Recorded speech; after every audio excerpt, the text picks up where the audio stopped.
Let me share the video for once. Okay. So I think, yeah, let's start.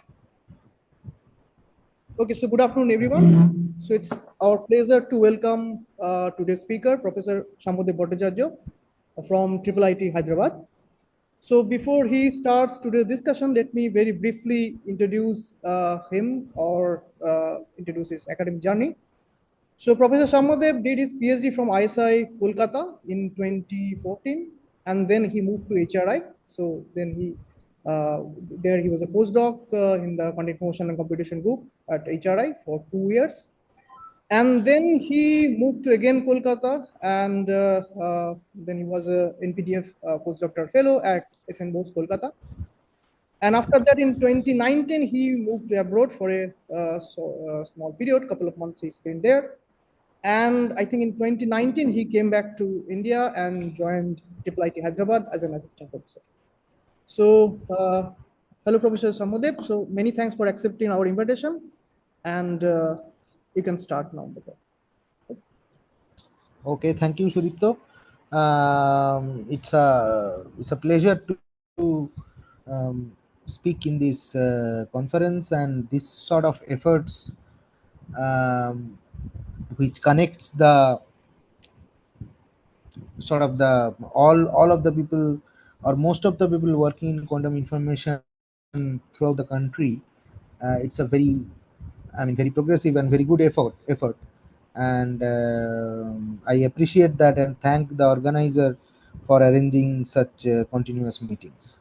I hope that someday we will also be able to do this in person, in a physical mode.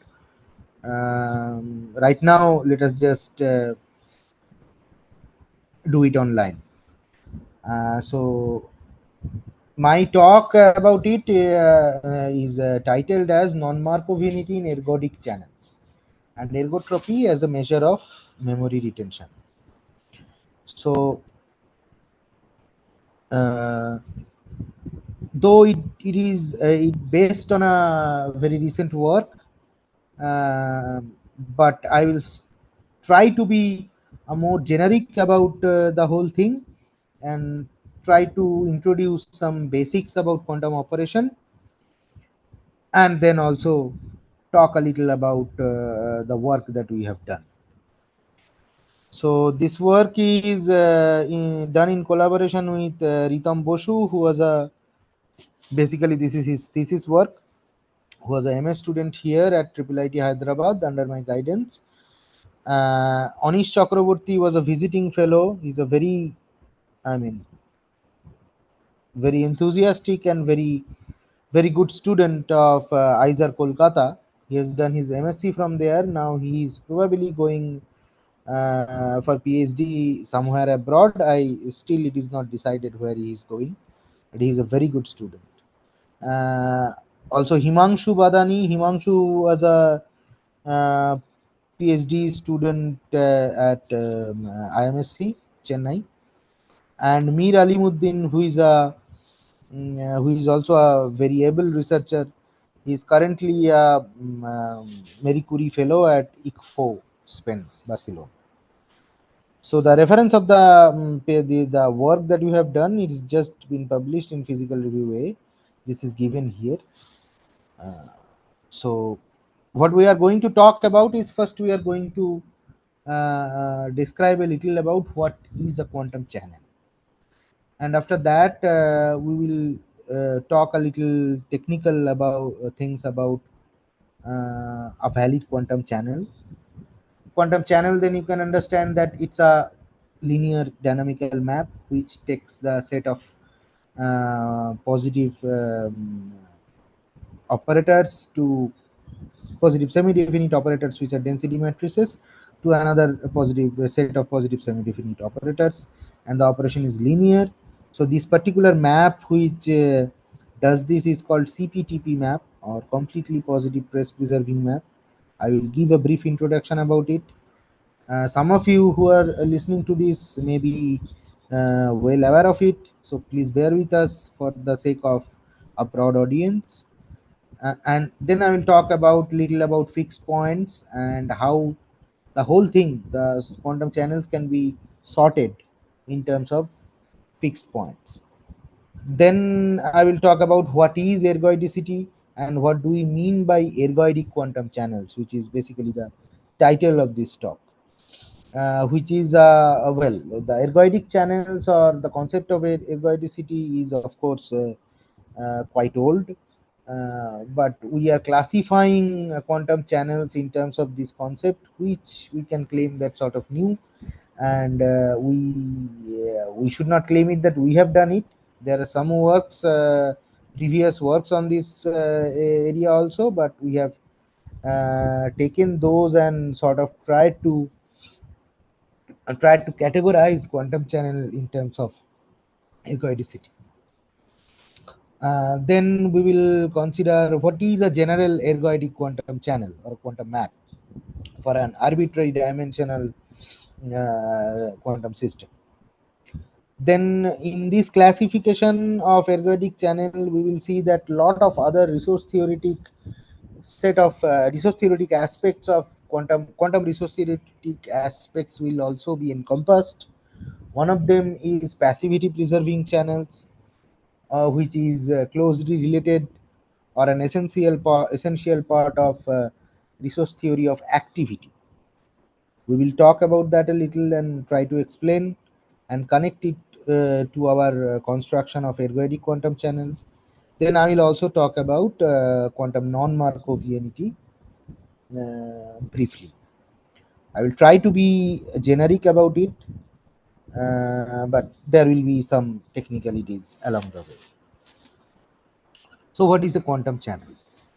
So, people, I can understand that all of us here present here has a general idea of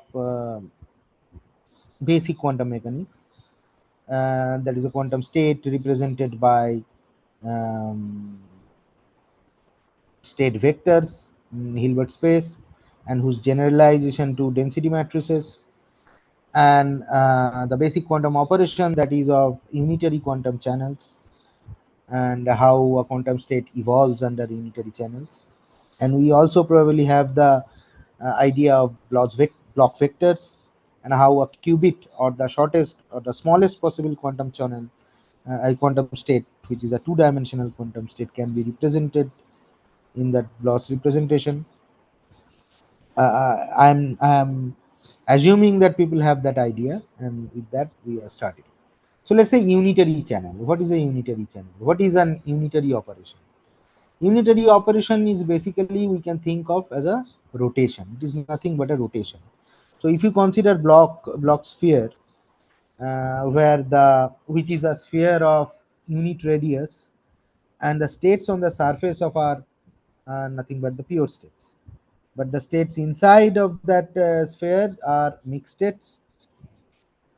And if we consider an unitary rotation, so rotation doesn't change the radius of the evolution. So therefore a pure state will always be changed to a pure state, since the radius represents the purity of the states.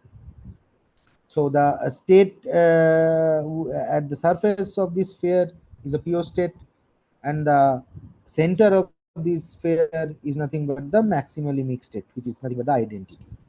So this purity changes along this line of radius. So now if we consider that unitary rotation, so therefore it doesn't change the radius, so pure state will be changed into some other pure state. But we know that mixed states are possible, and in general situation, a pure state is converted to a mixed state. So that naturally gives rise to the question that since unitary operations cannot change a pure state to a mixed state, or more generally, it cannot change the purity of the state, but in actual scenario that is possible. I mean, that is what in general happens. The purity of the state changes. So how do we represent that? So it is clear from this basic discussion that unitary operations are not sufficient to describe a general quantum operation. So what happens in general? So when we consider unitary, that means a quantum state is in connection or is being driven by some external magnetic external field, and the whole thing happens. But that does not take into account, this is the representation of a closed state in quantum scenario. That means no external environmental influence is present there. That means it's a representation of a conservative quantum system. No energy is being lost to the environment. But we know in actual situation, in a experimental scenario, systems are viable, or is in general they lose, they are in connection with an environment, which we can understand as some unwanted noises. So that perspective is not encompassed in the representation of unitary quantum channel. So how can we represent a general quantum channel in a quantum scenario? So a general quantum channel is basically considered as a completely positive trace preserving linear map. So the representation is given here by this epsilon over rho is sum over I, ei rho, ei dragger. Ei's are some operators which are called Krauss operators. So what is this properties of this map? The main properties that has to be satisfied as linearity, which is a essential requirement in quantum mechanics, since it's a linear theory, which is given is here as a here, that epsilon over alpha rho. Alpha is just a coefficient. Alpha rho 1 plus beta rho 2 is equals to alpha epsilon over rho 1 plus beta epsilon over rho 2. That's a linear operation. It also should preserve hermiticity, that the input states, if they are Hermitian, or input quantities, if they are Hermitian, the output should also be Hermitian. A more general representation of that, which is or consideration of that, which encompasses hermiticity for symmetric matrices, which are preserving positivity. That means if the input is a positive semi-definite operator, the output should also be a positive semi-definite operator. Well, that is natural, and also it preserves trace. So these conditions are natural because, well, I'm not talking about linear. Quantum mechanics is a linear theory. If it's not linear, then sort of the whole idea of quantum mechanics breaks down. So it is essential that the operation should be linear. Hermiticity, and if we talk about positivity, it has to be positive, because density matrices are positive semi-definite operators, because its eigenvalues represents probability, and probabilities are positive quantities, so it has to be positive, or at least we should say non-negative. And trace preservation is also important, because the sum of probabilities amounts to 1, and that cannot change. So how does it come? And so I also should say that if anybody has any question, they can please interrupt me at any time. So now, how does it come basically? Hello? Yes? Yeah. So this is a mathematical description, but how do we come up with this? I will go back to the previous slide later to talk about, but let us try to understand the picture. So when we talk about presence of some environment, or presence of, let's say, dissipation or some losses, just think about how it is done in classical mechanics. So let's say I mean, environment means something. Let's say a car is being driven, or a free fall of an object under gravity, action of gravity. There, air is present, and this problem we know from our school days, that if we consider air friction, so there is or energy exchange with the environment due to this non-conservative force, friction, or in general fluid case, viscosity and all that, and it exchanges momentum with them, and which is an irreversible action. So a presence of environment is needed to have dissipation. So therefore, this representation is this rho s represents the basic quantum system, the system of our interest, and we consider another much bigger quantum system is in presence, which is the this rho e, which is the environment. So system may lose some of its, for example, energy or information to the environment. Now the whole thing is isolated. So whole thing is going under some global unitary action. So this initially this product state rho s tensor rho e under some global unitary evolution will then be correlated, possibly entangled, and after some time it goes to an entangled correlated system environment state which is rho ac. Now let us go to the reduced representation that we are not thinking about of the environment anymore.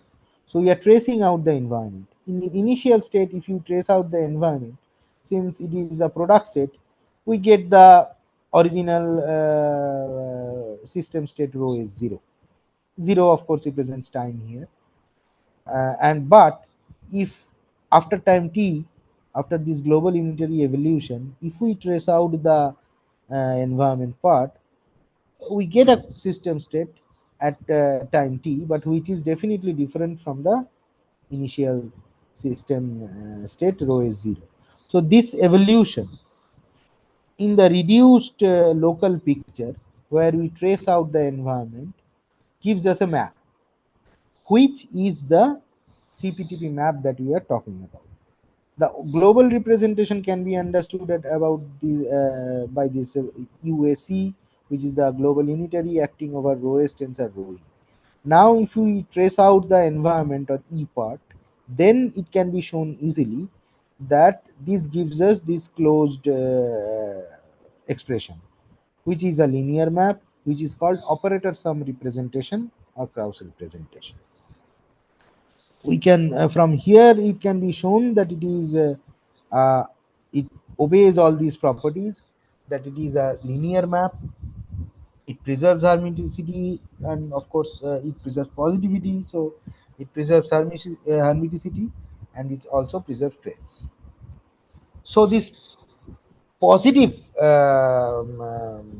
preserving positivity, that means a state is a positive input. If the input is positive, then output is of course be positive, can be represented in general mathematics by something called linear positive maps. So linear positive map should have been sufficient to describe a quantum system, but it has been seen, but we can easily surmise that that is not sufficient. We need something called complete positivity. And what is that? Okay. So let's say you have this local positive map which acts on the system rho and gives you some positive output. Now let us consider a bipartite situation, that is system, your system, let's say represented by Alice, is in connection or in correlation with some other party represented by Bob. So they can be entangled. The whole bipartite system can be entangled, can be separable, can be product, whatever. Now your map, your linear map is a local operation acting on the part of Alice only. When you are not correlated, Alice is not correlated with anything else, just you have the system of quantum system possessed by Alice, a positive operation will always give a positive output. Now if we consider a bipartite situation, something has been done on Alice's part, let's say by some positive map, which is represented by a positive map. Then again, if it is something physical, then output is again a quantum state naturally. But it has been seen that if you act a positive map on one part of a bipartite system, then the outcome may not be positive. example, a very well-known example is there, which is called transposition map. People who are familiar with entanglement knows this. The transposition map is a positive map. But if you apply transposition on one part of an entangled bipartite entangled state, then outcome may not be positive. For a 2-qubit system, in fact, outcome is always not positive. For higher dimension, it can be positive and cannot be. So that means a positive operation, if acted on one part of a bipartite system, may or may not give you positive outcome. So if sometimes if it doesn't give any positive outcome, that means the output is not a valid quantum state. Now that cannot be physical, because the operation understood in this picture is of course physical.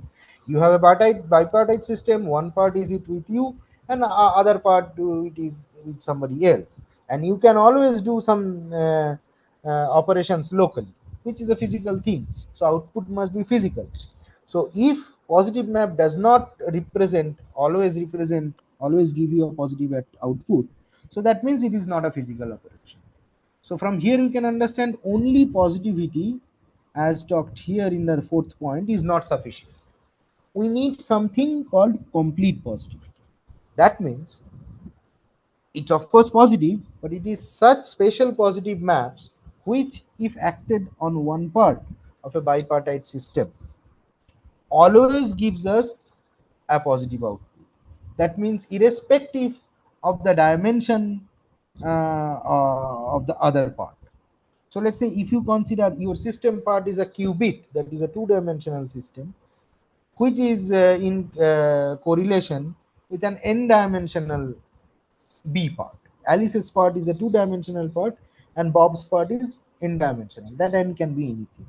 If you apply your map on the two-dimensional Alice part, irrespective of what is the dimension of m, the output should always be positive. If it is so, then that map is called a completely positive map. Now that is we can understand that it is not easy to determine without any other help from the information that I have given you up till now. It is not so easy to, or virtually impossible to determine whether a positive map is complete positive or not, because you have to check for every dimension. Since infinite such possibilities are there, you cannot in principle do that. But our life is just a minute, let me talk about this before. Our life is made easy by something called Chewy-Jaمیolkowski isomorphism. It has been said if a positive map is acted on one part of a bipartite system, you do not have to check for all dimensions.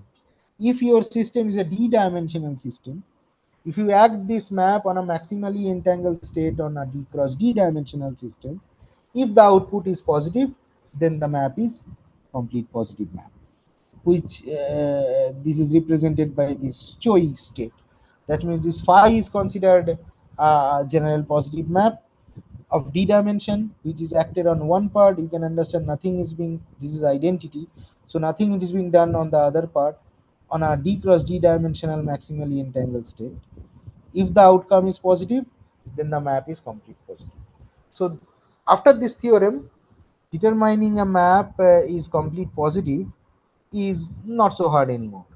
This Choi map is also called, representation is also called Choi-Jaمیolkowski isomorphism, because this gives us a isomorphism. I take it that you understand what it is isomorphism if there are some students. So if you are familiar with analysis, real analysis, you know what is a bijection is. You can understand isomorphism as a bijection. Any questions up to this?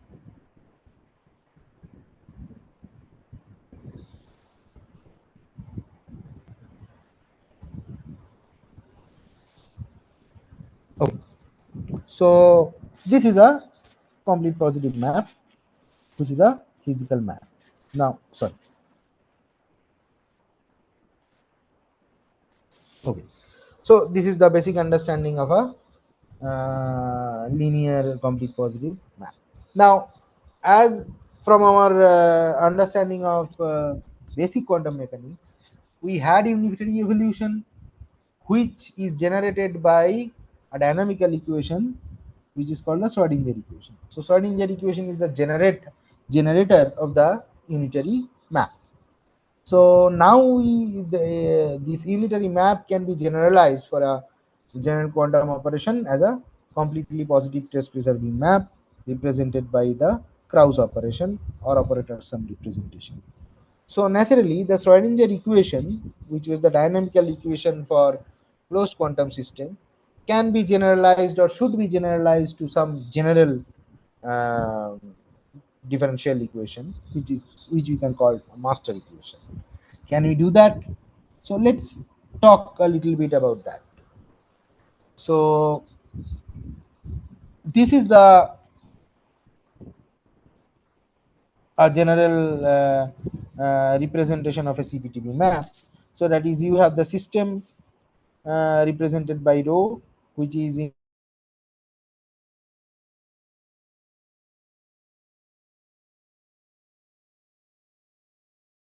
correlated with some environment rho b and a global unitary system and environment. Now, if we trace out the environment part, we get the complete positive representation, which is a this is the general representation, which can always be written in terms of the Krauss operation we discussed.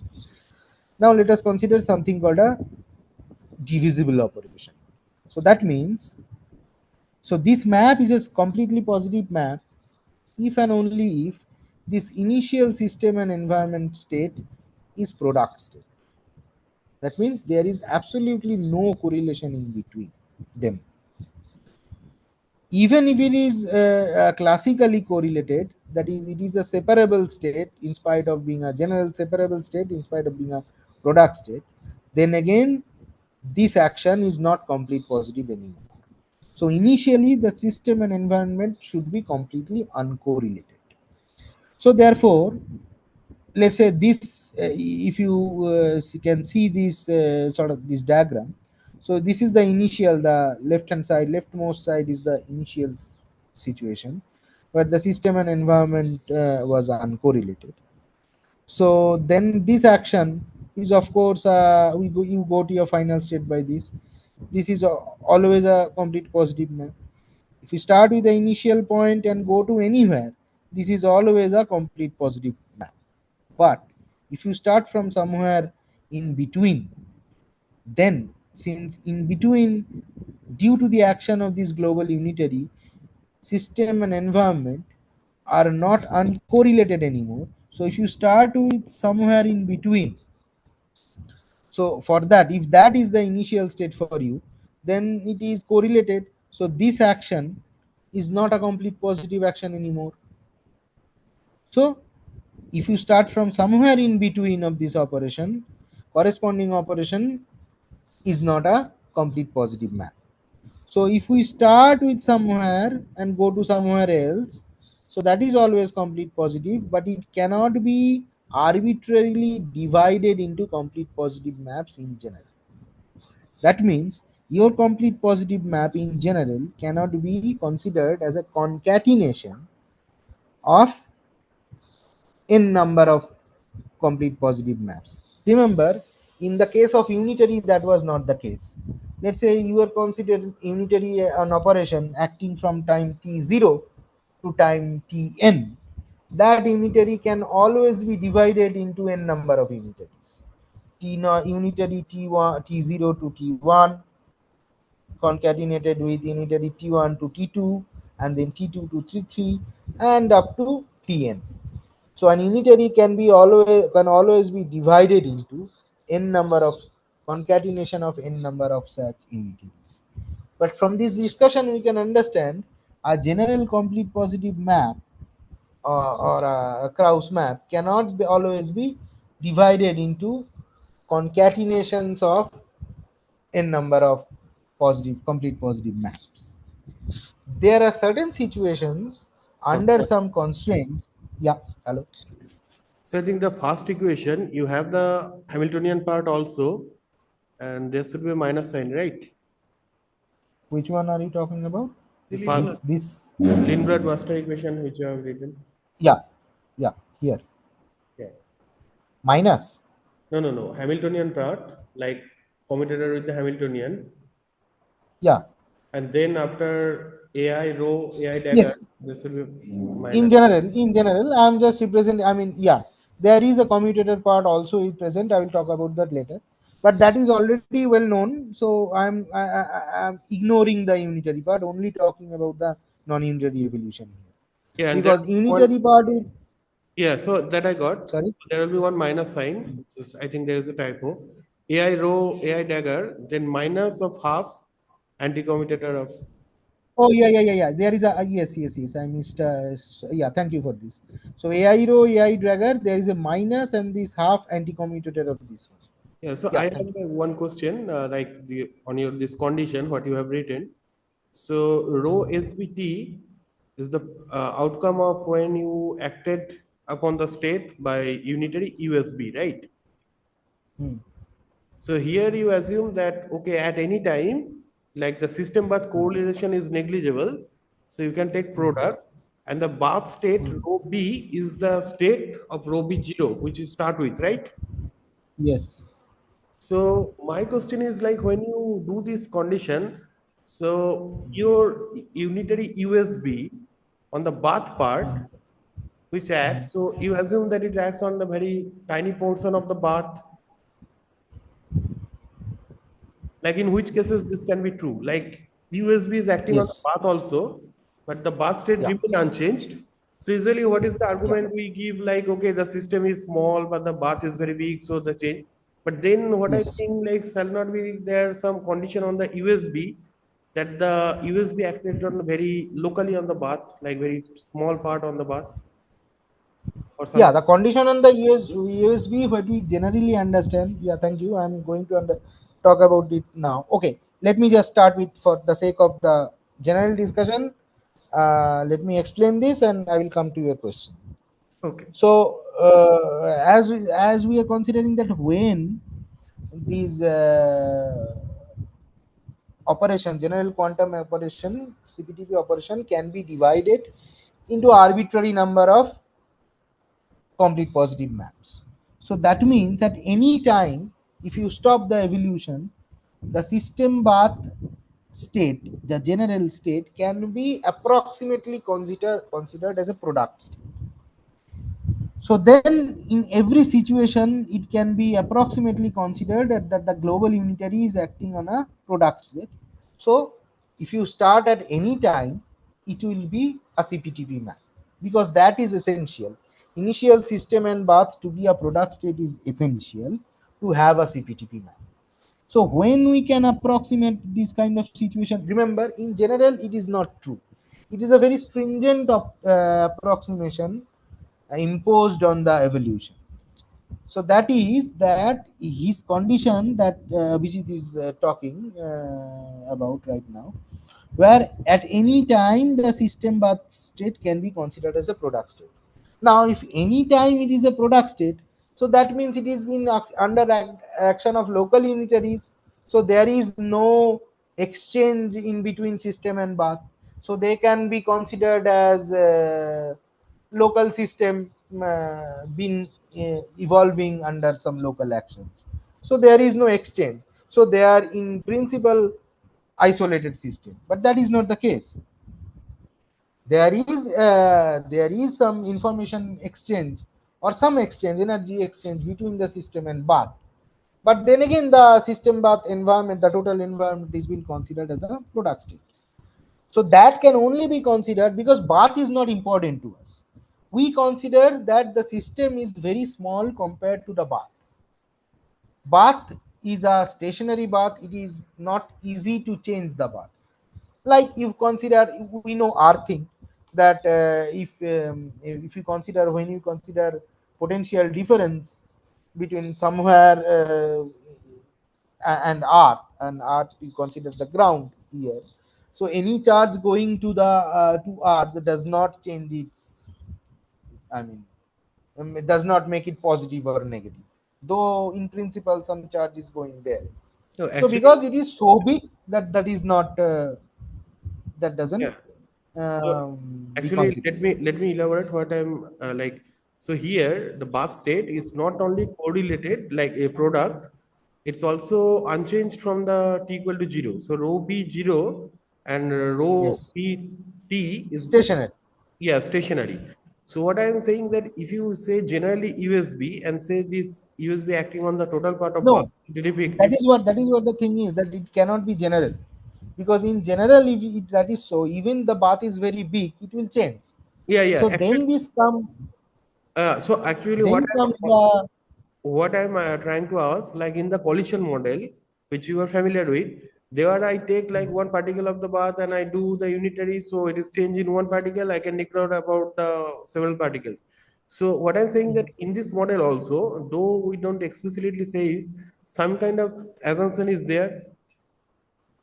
that assumption is the weak coupling limit. No, not about the weak coupling. What I'm saying that the bath does not change; it remains stationary. So, so in which condition it can be only weak coupling, or you assume that only a tiny portion of the bath interact with the system at a time?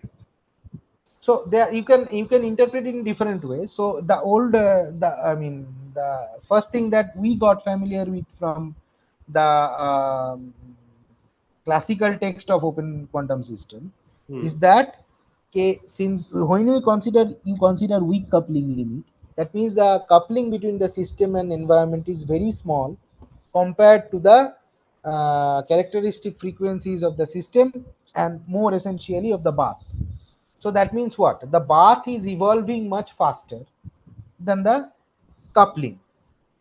So that means if you consider the reciprocal of the coupling, which is the time period, so the system bath evolution is so small, so slow compared to the bath evolution, that any time from the characteristic time of the interaction, if you observe the bath, it has evolved many times and come to its initial state. So from the perspective of the system bath correlation, the bath is always seen is in its initial state.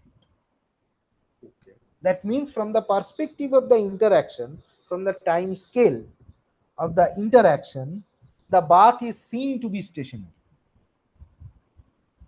Okay.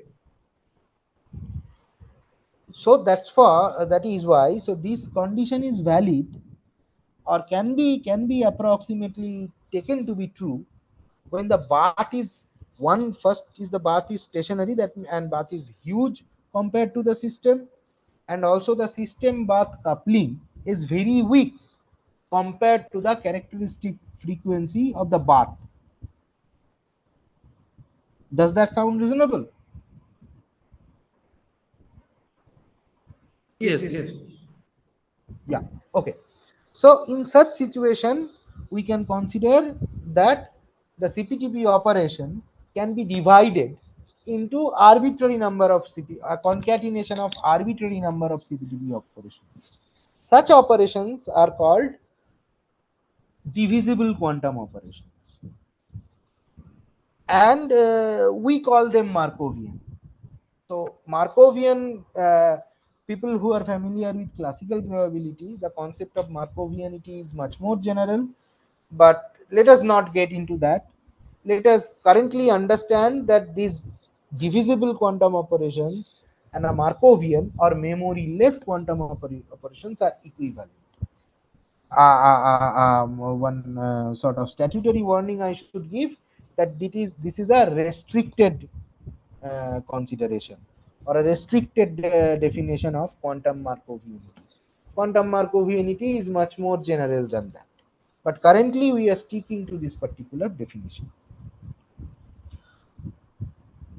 So this is sort of a brief overview of what is a quantum channel, and how can then be classified as a Markovian or non-Markovian quantum channels. So of course the operations non-Markovian is of course the negation of the statement. That means the operations which are not divisible. That means the bath is not stationary. Bath can be finite, not as a very big compared, not very big compared to the system, or system bath interaction is not weak. So these approximations are not valid in this case, in those cases. And in general, in a practical scenario, that is what happens. Markovianity is a strict approximation, and some very restricted scenario we can observe Markovian quantum operation. In general, in an experimental, in a practical scenario, non-Markovian or quantum operations which are not divisible, which we call indivisible quantum operation, arise much more frequently. Quantum channels can be divided into many ways. They can be classified. So, for example, unital quantum channels. Unital quantum channel means, so these Krauss operators that we discussed. This is the Krauss, sort of probability conservation or trace preservation condition, that sum over I over ki dragger ki, where ki is at the Krauss operator, should amount to identity.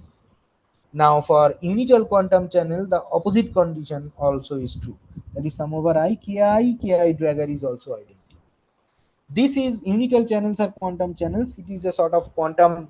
Well, this is also, again, I am making a loose statement, sort of, but we can grossly understand in that way. Then in classical process, the bistochastic processes, people who knows, is the quantum counterpart can be understood as such unital channels. So unital channels is channels where identity is remains unchanged, because just from this reverse condition we can understand that. So general Krauss operation is like this: ki rho ki dragger. So the Krauss condition is can be understood very easily. You just take trace of this, that should be 1, that gives you sum over ki dragger ki is equals to identity. But if identity remains unchanged, then if you plug in identity in place of rho s naught, the output should be identity. So that means also ki identity ki dragger is equals to identity, which is nothing but sum over ki dragger is identity. So those channels are unital channels. For example, something called depolarizing channel, that means or Pauli channels, which we'll talk later a little, are unital quantum channels. Also, any dephasing channel are also unital, but identity is not only unchanged or fixed point of that kind of channel. Let me come to that later. Non-unital channels, where this reverse condition is not true, where there are it is possible that there is one particular fixed point or one particular quantum state that doesn't change under this operation, but that is not identity. Example: amplitude damping channel. Amplitude damping channel, the ground state or zero state it remains unchanged. So that is of course a fixed point, but that is not identity. Or in general, any thermal operation, any thermal channel where a particular thermal state with a given temperature and the Hamiltonian E remains unchanged. So that is that not essentially should be identity or maximally mixed state. So those are non-unital channel. Something called phase damping channel or dephasing channel, which is there when there is no, of course, the system is in, due to the connection with the environment or interaction with the environment, the system is losing coherence, but there is no population inversion happening. That means quantum states are, if you consider its diagonal elements are not changing, that means there are no population inversion is occurring. That means there is no energy exchange. So those channels are called phase damping channels or dephasing channels. So for that, of course, all the dephasing channels identity remains unchanged. The dephasing channels are in principle unital channels, but is different from a depolarizing channel, because here is a given basis remains unchanged. Dephasing means you are if you sum up the, if you let's say do projective measurement on a given basis. For example, you consider a qubit, you are doing projective measurement on the computational basis, that is your projectors are 0 0 and 1 1, and then sum them up, the sum up the result, then that is a channel which is a phase damping or a dephasing channel, where coherence is lost but no energy exchange is happening. So you take a let's say you take a uh, state which is coherent um, with respect to the computational basis. You will see the coherence is lost, only the diagonal state remains. So yeah, so the common examples of cubic channels are there is the amplitude damping channel, dephasing channel, depolarizing channel in terms of Pauli channel, or generalized amplitude damping channel, which can you can loosely understand for qubits. You can loosely understand as a some sort of thermal channel. So these classifications are well known. Probably most of you know this. Very good sort of an introduction of it is given in John Preskill lecture note on quantum information, chapter 3 of that on measurement and evolution. So if any students are there who are not familiar with it, you can please look into this chapter. Any questions up to this? Okay. So now we talked about okay. This master equation we haven't talked about it. So I was talking about only the operation. So there are sometimes this Krauss operation can be represented by a master equation, which is the generator uh, of these CPTP maps. So when we can get that, let us talk about that. So dynamical map to its corresponding master equation, or a corresponding which is sort of a generalization of the unitary case, which is a generalization of Schrodinger equation. So let's say we notationally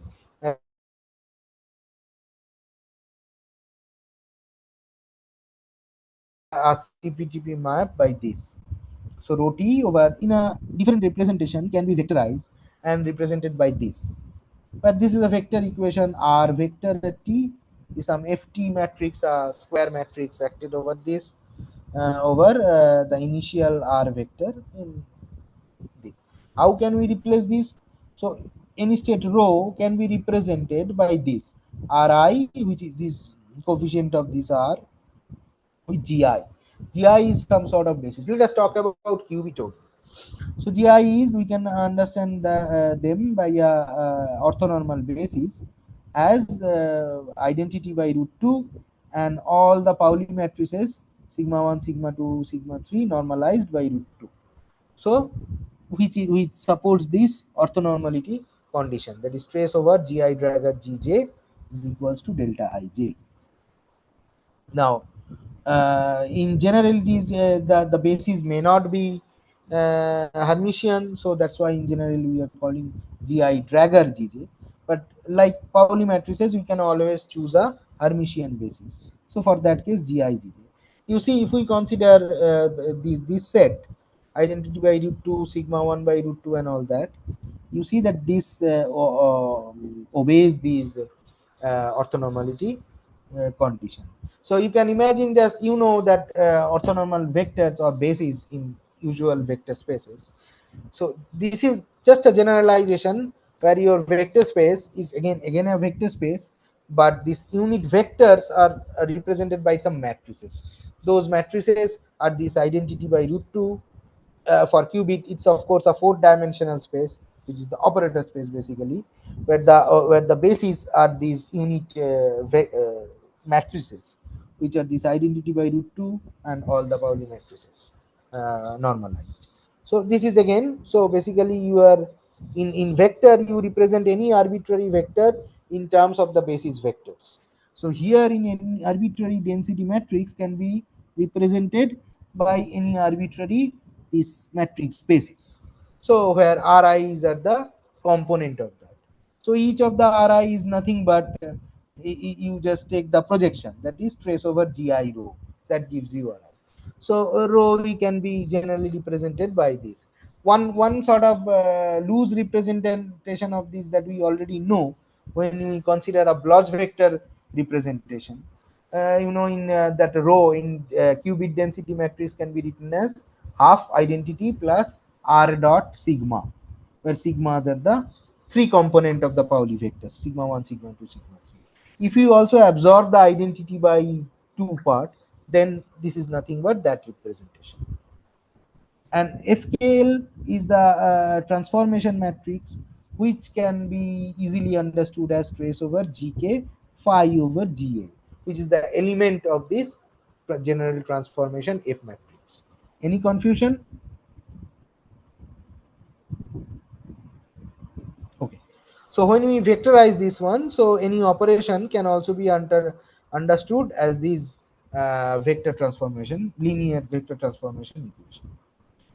Now, similarly, the map can be represented by this vector equation. Corresponding differential equation, which is the master equation, that is again another linear map. Of course, similarly, that can also be represented by this vector equation dr dt is equals to lt, some other matrix rt, where each of the lk element of this L matrix are trace over gk, this new linear map over gl. Now, this is valid, dr dt is equals to lt rt, and look at the previous equation, rt equals to ft r0. If you differentiate it, then you have ddt of rt, only f is time dependent, is equals to f dot or ddt of ft r naught. So this equation and this one should be equivalent. So comparing these two, we can get this lt is equals to ddt of ft f inverse. If you have lt, then you have this vector equation dr dt is equals to lt rt. So if you have that, then of course you can represent it in terms of this differential equation. But you see, you do not always have this matrix lt. Only when this ft or the initial transformation matrix is invertible, then and only then you have an lt. If f is not invertible, you do not. So in general, for such cases, you do not have an exact master equation representing the corresponding quantum operation. Only for invertible quantum operation, you can always have an exact master equation, and it has been shown by Lindblad and later many other people that if you have this master equation, it will always be of the form of this Lindblad equation. I'm not discussing that, that is a little cumbersome mathematics, but it can always be represented if an operation is invertible. Now, do not confuse invertibility with reversibility. Invertible operation does not mean reversible operation. That invertible operation means that, okay, if you the inverse map is exists, that means you go from initial state to the final state, and you can always reverse back to initial state. That is not possible always. Of course, it is possible mathematically because inverse map exists, but this inverse map is not always a valid physical map. That means this inverse map is not always a completely positive trace preserving map. There is only one case where this invertible map is completely positive and trace preserving, and that is the case of reversibility. There is only one unique case, that is when the operation is an unitary operation. For the unitary operation, we know that the inverse is just if unit is represented by u, then its invertible operation is u dragger, which is again another unitary operation, and unitary operation is trivially a complete positive map, and that is valid. So only that is the reversible case that we know. But in any other general CPTP operation, this invertible map is not a physical map, that is, it's not a complete positive map, so that is not reversible. So please do not confuse invertibility with reversibility. So this is, of course, I have just in 2 slides I have tried to encompass this, but it is in general much more vigorous mathematical thing. This reference is excellent Samudar. reference. We have used this. Huh. So one instance when the decay rate is infinite, then surely it is non-invertible. But can we say that if the decay is finite, then we always get invertible map? Not necessarily. I mean, decay rate means you do have a Lindblad equation. No, it's like if the decay is infinite, then surely you can have inverse. Because whatever, like in very less time, you say thermalization map and the decay rate is infinite. So whatever you have, like within a few seconds or like very low time, it goes back to goes to thermal state. So you cannot invert because you cannot know because it's very fast. But what I'm saying that this Projection, let's say projection map. yeah, so but suppose the decay rate finite, but still it can be non-invertible. Can it be? Now, I mean, if you have an exact Lindblad master equation, then it is always invertible. But that does not mean, because when even the inverse does not exist, you can always have an approximate master equation, right? Yeah, yeah. I'm not going Because to you master can equation also. approximately So do this smooth Penrose. what I'm saying that my question is precisely I can understand like okay if the decay rate is infinite, then surely we can have inverse. So you can understand intuitively. And but what I'm saying that the reverse is true. So if the decay rate is finite, can we guarantee that we can always have inverse? No, the safest answer is no. The safest answer is no, because when you are talking about decay rate, that means you have a dynamical equation, right? Decay rate is time derivative, so it is a frequency parameter. So basically you are getting a decay rate from a some kind of a master equation that we Yeah, can but safely that assume. need not be like this Lindblad master equation. I can have Pauli master Yeah, equation yeah, also. And like before Lindblad, like the quantum optics people use that. But there I yeah. Yes. can understand, okay, so what I can call this infinite decay rate means like whatever you give in no time you will get thermalization or the fixed point. So there, even if like mathematically you cannot design the inverse, but my question is like if like what are the case when we can't have inverse? One is infinite decay rate. Is No. there another possibility or not? Yeah. Yeah. It's not. You cannot safely say that it is an invertible operation. It may not be, because let's say you are considering a master equation, man, I mean a dynamical equation which is not a Lindblad equation. You are Yeah. generalizing it with some kind of diffusion equation from it. You are generalizing, Okay. okay? So that is not, I mean, we are not discussing it from that picture, right? You cannot always say that that will rise up. That will be always given you some kind of CPTP map from there, because I'm not sure. I'm let's say you are considering a different kind of master equation. Um, let's say it is generalized from some Fokker-Planck type of equation, right? Hmm. Yeah. So can we always guarantee the? I'm only talking about mathematically. Hmm. Can we always guarantee the complete positivity from it? No, no, no, no, not complete Probably. positivity. The inverse is not like most in general case, except for reversible, it's not complete positive. But the Exactly, existence of exactly. inverse. So one Mhm. case I know like if the decay rate is infinite, I cannot get. But even if Mhm. the decay rate is finite, whether we can have inverse or not, that Mhm. is okay. We can discuss this later. I think Yeah, I think we can discuss. hurry up with now. May or may not be. This is, I mean, I do not think there is an easy answer to your question. Okay. May not be. Okay. Okay. Yeah. So if you are interested in detail, please look into this paper, Physical Review 89. Is Michael Hall paper. There are other collaborators. It's an excellent paper. So it's a very good reading also, and very informative. So okay. So from this you can always, if an operation is invertible, then you can, it always gives rise to Lindblad type master equation of this form, where this part of course corresponds to the unitary part, which is, you can understand that this is the von Neumann equation, and this is the non-unitary part, which is the master equation part. In general it is called LGKS master equation, after Lindblad, Borini, Kosakowski and Sudarshan. So they are the originators of this study. So yeah. So a very good reference to this is another of Hall's paper, Journal of Modern Optics. Okay.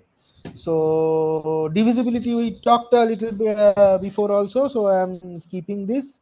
I'm skipping the Choi part also. I have already talked a little. Okay, so if the operation is not divisible, so when we consider the operation is not divisible, that it cannot be divided into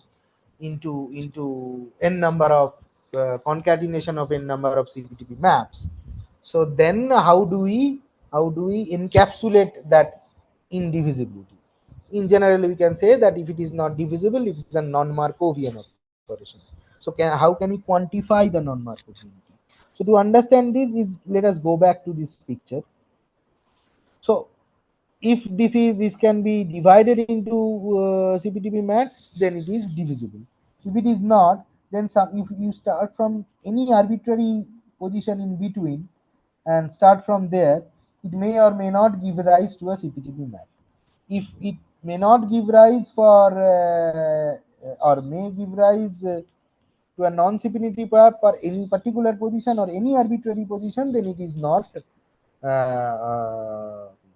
divisible. So that means we have to check that whether the map is a complete positive map if we start from any arbitrary position. So that is what we do here. So consider at any arbitrary position t, where the map is phi and it is written as e to the power L. L is not, since L is the generator, that is the Lindblad equation. So at any arbitrary position t to t plus delta, we can use the Taylor series expansion up to first order, which can be written as identity plus delta and L, which is the generator. So this is sort of the infinitesimal map. T is arbitrary and delta is very small but arbitrary again. So if this map is CP, this infinitesimal map is completely positive for any given t, then the map is divisible. So we apply this infinitesimal map on one part of a maximally entangled state.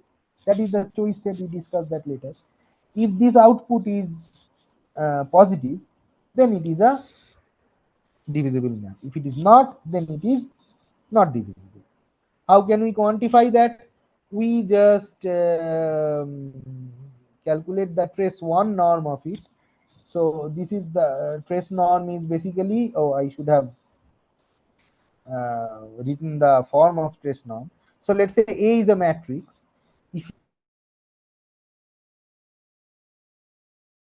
take root over of A dragger A, which is a matrix, because A dragger A is always a positive map. Sorry, positive matrix. And since it's a positive matrix, you can always take a square root of it and take the trace of that. That is basically the trace norm, which is essentially nothing but the um, um, sum of the magnitude of the eigenvalues of the given matrix. So if that minus 1 by delta, if it is a finite quantity, then it is non-Markovian. Because why? If it is let's say divisible, then we know that our operation remains complete trace preserving anyway. So the sum of the eigenvalues is always equals to n, be it divisible or not. But if it is divisible, then sum of the magnitude of the eigenvalues are also equals to 1. So it is 1 minus 1, it is always 0. But if it is not, then to compensate some negative eigenvalue, some other eigenvalue, amount of the eigenvalue will increase. Am I audible? Hello? Yes, yes. Yeah, okay. Yeah, will increase. So for that, I mean, it can be mathematically very easily understood that the sum of the magnitude of the eigenvalues will give more than one. So it will give rise to a finite quantity. So that is sort Amara, of one an, point, as we are running yeah, out of time, you can yeah. mainly highlight the key points. Okay. Okay. So let us not talk about the measure anymore. So now, so this is the two. This is the RHP measure, and this is the another measure, BLP measure of non-Markovianity. So let us come to different classification of quantum. How much time do we have? Do we have 10 minutes? Hello? 10-15 minutes is okay. Yeah. Okay. So another way we can classify quantum channels by their fixed points. Fixed point means the point or the state that remains unchanged under the action of that particular linear channel. For example, we talked about depolarizing channel or unital channels, depolarizing channel. For their identity is the fixed point. A dephasing channel, there is a one which is again unital again, but there is a whole basis which remains unchanged. That is again fixed point. So we have classified the quantum channels in two categories. One where there is only single fixed point channels. They are called ergodic by our definition. Example: depolarizing channel, thermal channel, amplitude damping channel, generalized amplitude damping channel. All of these quantum channels have only single fixed point. And another is infinite number of fixed points, that is a dephasing type of quantum channel. Now you can ask me that how about quantum channels where they have more than one fixed point but finite number of them? That cannot happen. Why? Because let's say we consider a particular quantum map which is again linear, where rho1 and rho2 are fixed point, two fixed point but finite. But now, since the channel is rho linear, so then you take a probabilistic combination of rho 1 and rho 2, p rho 1 plus 1 minus p rho 2. So this again is another fixed point. If you easily you can see if you use the linearity of quantum channel. Now p can be anything, 0 to 1. So this gives rise to an infinite number of fixed points. So therefore, if in terms of fixed point, the quantum state quantum channels linear maps can be classified only two ways: one where we have a single fixed point, and another where we have infinite number of fixed points. This single fixed point we call ergodic quantum channel. So basically, fixed point is the state which remains unchanged under the channel. So if let's say you allow the evolution to go on for a long time, then we can sort of understand or guess that ultimately any given quantum state as an input state, after this long evolution, will ultimately come to this particular point, the fixed point. So that is sort of a loose understanding. You please, if you remember the ergodic hypothesis from our old school days, so it says what? It says that the time average, I mean loosely speaking, if the time average is statistically is equals to the ensemble average. So the, I mean that gets, so if we consider after a long time, it's, so what we do that if we consider, let's say, canonical equilibrium, so if you consider a thermal state, you do a ensemble average over that, which is equal to the time average or the long time average. So we can, which essentially sort of boils down that if you take let the system evolve for a long time, it will come to this equilibrium state, which is thermal state in canonical case. So in general non-equilibrium situation, it can be any general stationary state. That means if the system is evolving for a long time, it will come back to that particular state irrespective of which state it was starting with. That is why those kind of channel with single fixed point are coined as ergodic quantum channels. So this for in terms of time average, it can be understood. So let's say rho is the initial state, and we consider this linear ergodic or linear map on that. If we take the time average, long time average, which can be understood as this: limit t tending to infinity 1 by t 0 to t phi t over t. So for ergodic map, this time average will always come to tau, which is the fixed point. For consider this particular evolution, e to the power gamma t rho 0 plus e to the power 1 minus e to the power minus gamma t tau. If you do the time averaging, you will see that this boils down always to the long time average always comes to tau. So this is sort of a example of that. So the qubit ergodic channel. So I mean, this is not the exhaustive representation of ergodic channel. This is one particular evolution we are considering, where let's say rho t is equals to pt rho 0 plus 1 minus pt tau. So where tau being the fixed point, when it can easily be shown that tau is the only fixed point. So you just put tau in place of rho naught. You will see that this lambda over tau is equals to tau. Easily it can be shown. Now if you take any state which is not equals to tau, then that can only be tau after the evolution, if and only if pt is 0. So not for all probabilities. So that means if zeta is not tau, it cannot be a fixed point. So tau is the only fixed point of this kind of dynamics. So which we consider the sort of the structure of the ergodic channel. For that, for the qubit ergodic evolution, we can always this is I mean, the method I have just discussed a few slides ago. We can calculate the corresponding Lindblad master equation of this form. These are the Pauli matrices, and sigma minus and sigma plus are the raising and lowering operators. Uh, Raising and lowering operators, and we can exactly calculate this master equation for the qubit. Now this tau is in any we consider for this calculation, we consider tau to be is in the computational basis, but this equation can be rotated, and you consider tau in any basis, we can always find the corresponding master equation, Lindblad master equation. Now for arbitrary dimensional case, we wanted to find whether we can for qubit, okay, it is fine, we can derive corresponding master equation for that.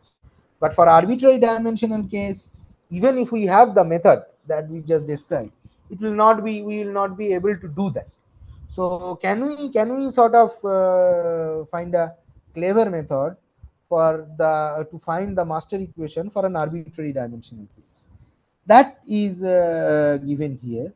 There's a dynamics under a generalized ergodic channel for any dimension, where some tau, this tau is the fixed point of that. It can always be represented by this sufficient description of a master equation. So for a d-dimensional general case, the master equation can always be understood by this Lindblad equation. But this is the dephasing part, and this is the Lindblad part, which is general. I to j is the Lindblad, j to I, these projection are the Lindblad operators for these, and summing over all the i's and j's, j not equals to I. So this gives rise to the operation that we are talking about, like this, which is the generalization of this Lindblad operation for general arbitrary dimensional case, and the dephasing part is given like this. So the proof I'm not discussing in detail. So we can, after some algebra, we can show that elements of the density matrix rho ij for this master equation can be written like this: rho ij dot is equals to pt dot by pt rho ij minus tau ij. This is where rho ij is an element of the density matrix xi t. So now if we integrate that, we can always show that this gives rise to the map. So this is the sufficient description. Why we are saying that it is a sufficient description? Because we do not know, but we are not claiming that this is the only master equation for such kind of map. We are just telling that this master equation is definitely one solution. Its solution, it gives rise to the ergodic map that we are considering, but this is not the only one. So we have the, I mean, these are the non-Markovianity calculation of this. But due to the lack of time, I am skipping this. Now, ergodicity and thermodynamics, let's say. So in this periphery of ergodic quantum operations,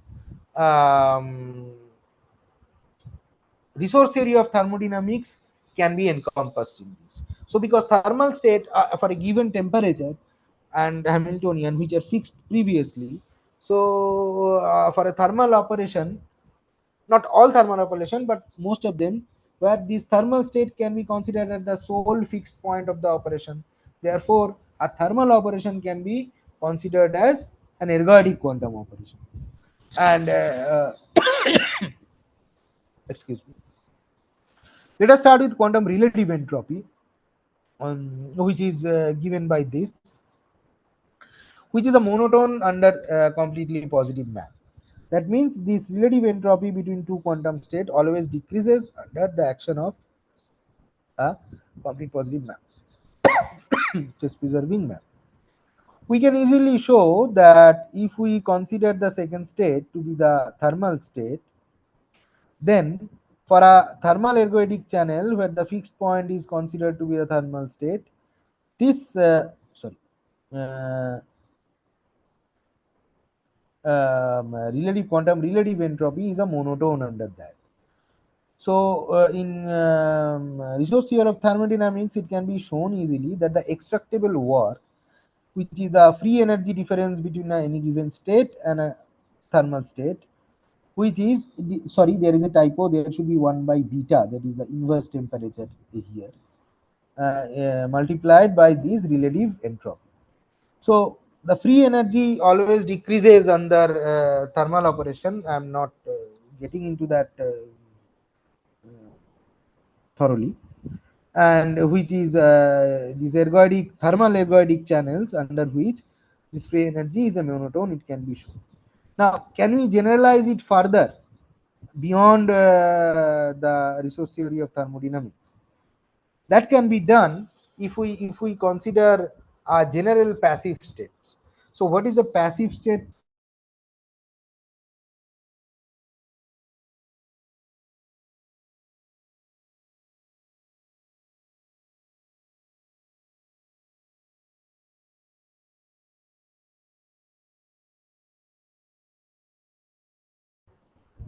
Yeah, general by general quantum operation you can may or may not be able to, but using unitary you cannot extract work from a passive state. So it is sort of an useless state in that perspective. Now, thermal state is always a passive state, but all passive states are not thermal state. Why? Because if you take a passive state and take many copies of that, though singly the state was passive, it copies may not be. Because let's say you take a passive state and you take two, three, or four copies of it, and use an unitary one, that you may be able to extract work from that. So that means for many copies, passive state may become active. But thermal state is that particular passive state, the special type of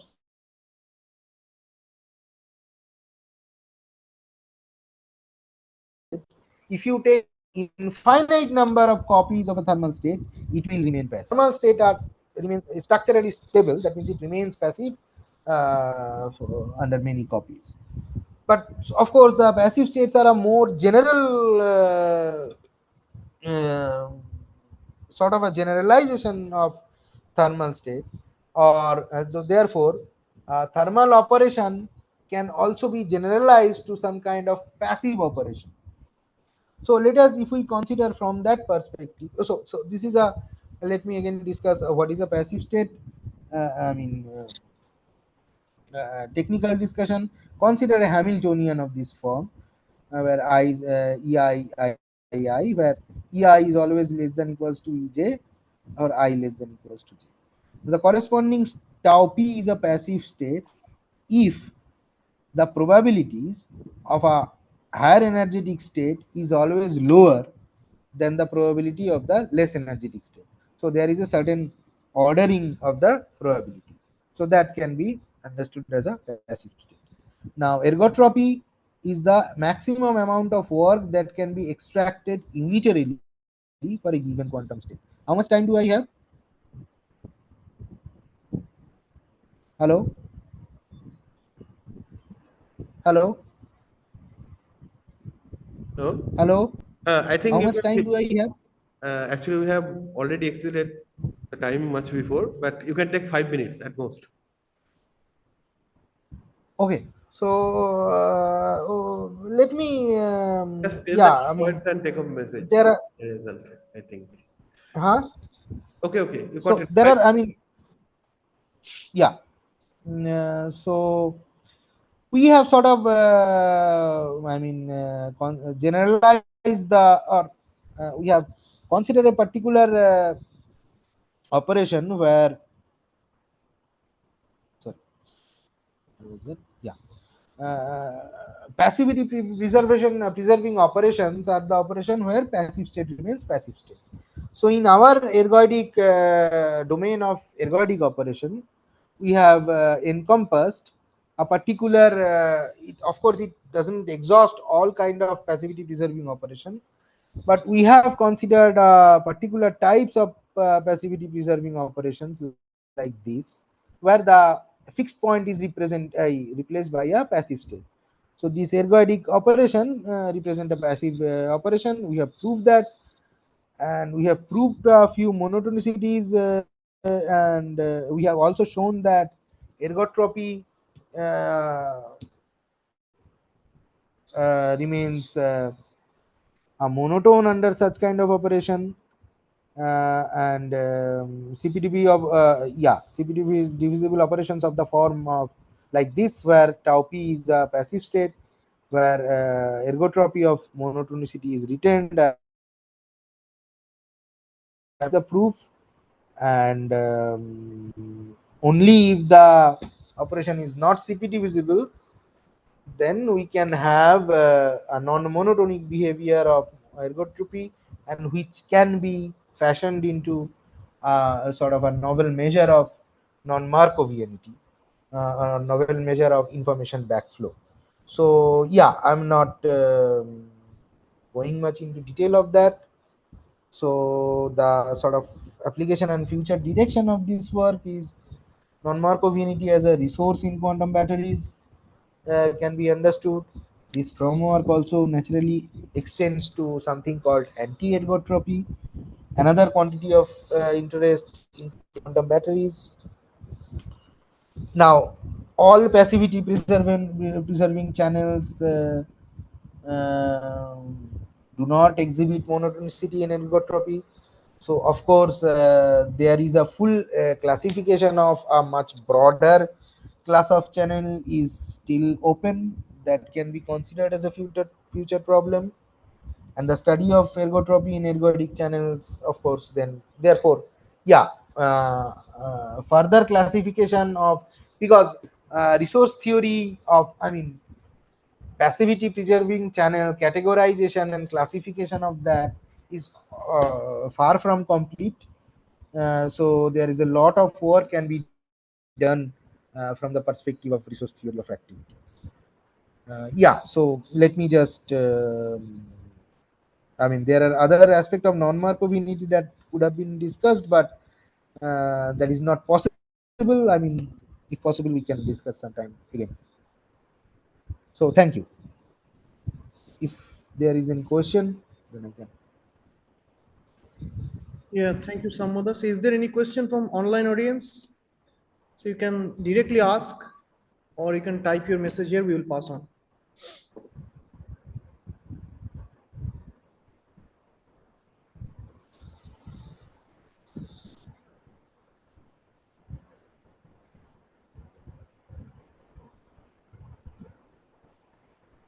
Okay, so if not, so I have a question actually regarding this measure of non-Markovity you have talked about. So, I mean, you have introduced couple of them.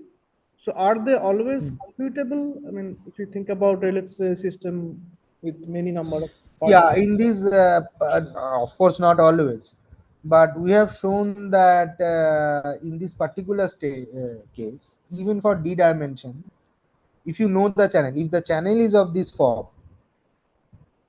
let's say, sorry, uh, let's say we are talking about passivity preserving ergodic channels. Mhm. Even for d dimension, any arbitrary dimensional such ergodic channel, which can be represented by this uh, where structure is like this, the corresponding Lindblad equation structure is like this, and Okay. that encompasses a broad class of channels. For that, the at least the BLP this RHP measure is, this is for only for qubit, Okay. but the BLP measure is the time derivative of the probability Mhm. PT, dynamical probability, for any dimensional case, I see. and it is um, after doing the maximization, optimization. So that's for general. I see. I see. And another question, if you go back to this Lindbladian master equation, Which one for this particular case? no, This no, one. in general, that one introduced, Achha. I think, some couple of slides before. Let's say this one. Yeah, so there should be a condition on this gamma, right? So the gamma, Yeah. So if the, I mean, condition means that, so I mean, there is no restriction on the value of gamma. no, but I mean, the this magnitude of the value of gamma. positive and negative Yeah. should be there, right? Yes. So if it is a divisible quantum operation, then this at any given time this gamma t should always be positive. But if Okay. it is not divisible, it can attain negative values, but is time integration for any given, I mean, what to say, in any given period of time should always be positive. So that's the complete positivity condition. Well, there are other works, and there also for any for all the gamma Any i's. interval means you But obviously mean starting from t equal to 0, right? t equals to 0 to some given t. Any interval, yeah. But yeah, but there is, I mean, it can be loosened up also. If you are familiar with something called eternal non-Markovianity, Okay. where I mean, for example, you consider a Pauli channel qubit. So Hmm. let's say corresponding to any one particular channel, for example sigma z, when you the Lindblad operator, one of the coefficients, Lindblad coefficient, can be negative all throughout. Okay. I mean, the integration of that condition does not have to be satisfied. Then again, it can be shown that it is a CPTP map. So that condition can also be loosened up a little Yeah, so for let's a say, multiple channel. exactly. So let's say if I only need to know whether this map is Markovian or non-Markovian, like a witness, so I can just So directly, one thing, so let me it is a complete. sigma z operator, right? Hmm. Okay, so if it is throughout negative, so there is a possibility of increasing No, covariance no, in one no, no, particular. no, no, no. That will not happen. That will not happen because corresponding to sigma x and sigma y, Hmm. corresponding Lindblad coefficients are then always positive, Yes. which will compensate for that. And in fact, there will be no, I mean, information backflow you cannot see, because when it's for such channels, when the complete positivity is breaking, positivity is not breaking.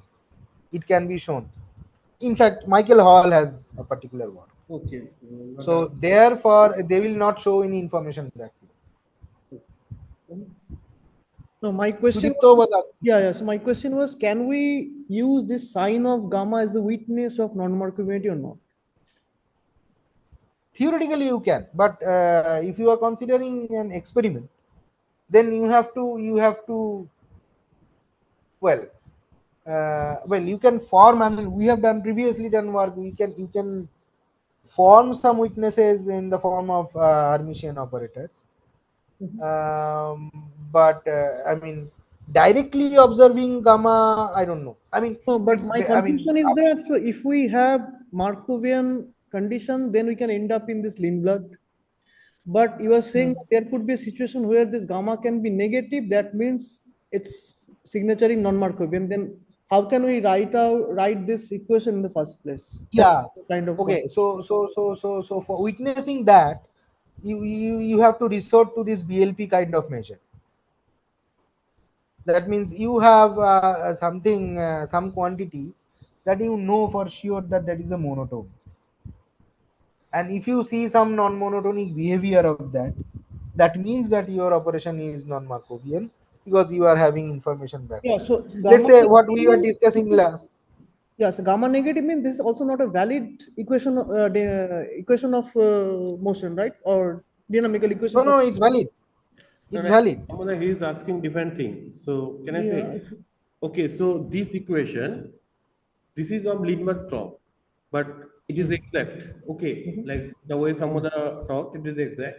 So the original Markov equation, this is with Markov approximation. But this equation does not mean that you have all this approximation. You can follow some exact approach. And what is important, what is meant by Lindblad equation, the form looks like a Lindblad equation. Yeah. Okay. And if it is But a Markov equation, then always the gamma I t see. is positive. If you yeah, encounter the gamma IT is negative, then surely from RHP argument that this is non-Markovian. Now the question is how yes, we can measure experimentally. So there, like you have yes, to design technique. How can you measure the decay rates? So basically, if the gammas are yes, decay rates, so if it's positive means decaying. So if it's negative means like opposite of the decay, and you have getting information from the environmental risk. See, this form yeah, does guarantee that you assume the one Markov form I or see. I see. No, approximation. that was the So this is yes, yes. by otherwise you can bring it to that form. Yeah, so this equation does not mean it obeys the von Markov approximation. It is in general. yeah. Actually, it That's is what it is. exact in our case, like what we did and what is done. Okay. I mean, for experimental, what Abhijit was saying, for example, the special case we are talking about, this passivity preserving channel. Let's say extractable work, which is a very physical quantity. Purity, yeah. Our I mean, ergotropy. paper, purity. Yeah, where yeah, what we did previously. So Yeah, those things actually, you can measure. even you can measure the decay rates directly also in the experiment. Acha. Like this Yeah, so that master equation before this thing, there how you do the dynamical evolution. Basically, you measure the decay rates by taking oh, the okay. Yeah, I mean, yeah, even from population inversion, yeah, exactly. you can measure. Yes, yes. Yeah. So that yes, yes, yes. From there you can yeah. So that can you from here you can observe whether the operation whether it does have any information backflow or not. If you can measure gamma at any given time, then you can also determine its sign. Okay. So any question from BIT people?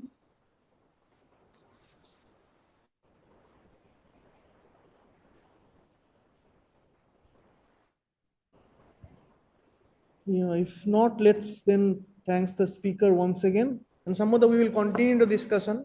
Okay, so not today, but Yeah, definitely we have more questions that we can ask you later.